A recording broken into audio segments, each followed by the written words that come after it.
കേരള സർവകലാശാലയുടെ രണ്ടാമത് ഭരത് മുരളി നാടകോത്സവത്തിന് സമാപനം. പാളയം സെനറ്റ് ഹാളിൽ മന്ത്രി ജി.ആർ. അനിൽ സമാപന സമ്മേളനം ഉദ്ഘാടനം ചെയ്തു. കേരള സർവകലാശാല 5 ദിവസങ്ങളിലായി സംഘടിപ്പിച്ച ഭരത് മുരളി നാടകോത്സവത്തിന്റെ രണ്ടാം പതിപ്പിനാണ് തിരുവനന്തപുരത്ത് സമാപനമായത്. പാളയം സെനറ്റ് ഹൌസ് ക്യാമ്പസിലെ 3 വേദികളിലായി അരങ്ങ് തകർത്തത് 10ഓളം നാടകങ്ങൾ. കേരള സംഗീത നാടക അക്കാദമി സംഘടിപ്പിച്ച അമേച്വർ നാടക മത്സരത്തിൽ മികച്ച നാടകം, മികച്ച സംവിധായകൻ, മികച്ച നടൻ എന്നീ പുരസ്കാരങ്ങൾ സ്വന്തമാക്കിയ മാടൻ മോക്ഷം, രണ്ടാമത്തെ മികച്ച നാടകമായി തെരഞ്ഞെടുക്കപ്പെട്ട പൊറാട്ട്, വള്ളുവനാട് ബ്രഹ്മയുടെ വാഴ്വേ മായം തുടങ്ങിയവ പ്രേക്ഷക ശ്രദ്ധ നേടി. സമാപന ദിവസത്തിൽ അരങ്ങേറിയ കൊല്ലം പ്രകാശ് കലാകേന്ദ്രം ബാലവേദിയുടെ 10D റാപ്പേഴ്സും കയ്യടി നേടി.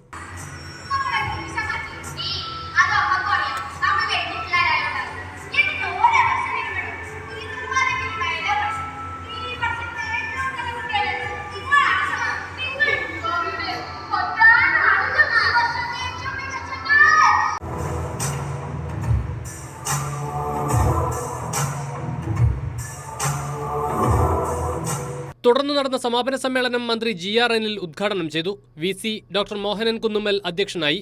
മാർച്ച് 27 മുതൽ 31 വരെ നടന്ന നാടകോത്സവത്തിന് വലിയ പ്രേക്ഷക പിന്തുണയാണ് ലഭിച്ചത്. ഇത്തരം നാടകങ്ങൾ കാണുമ്പോഴാണ് ജീവിച്ചിരിക്കുന്നതിന് അർത്ഥമുണ്ടാകുന്നതെന്ന് ഒരു നാടകാസ്വാദകൻ. ഇപ്പോൾ സർവകലാശാല എന്ന വാക്കിൻ്റെ അർത്ഥം വെറുതെ കുട്ടികളെ ഇങ്ങനെ പഠിപ്പിച്ച് പുറത്തിറക്കുക എന്നുള്ളതല്ല. അതൊരു സർവകലാശാലയാണ്. അപ്പോൾ അതിനകത്ത് കലയും കായികവും എല്ലാം ചേർന്നതാണ്, വിദ്യാഭ്യാസം മാത്രമല്ല.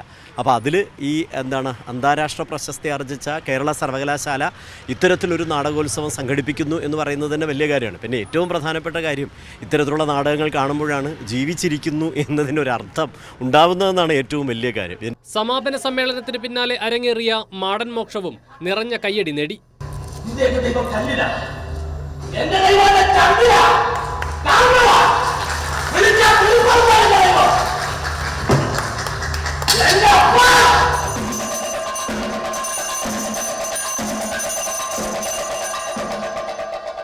കൈരളി ന്യൂസ്, തിരുവനന്തപുരം.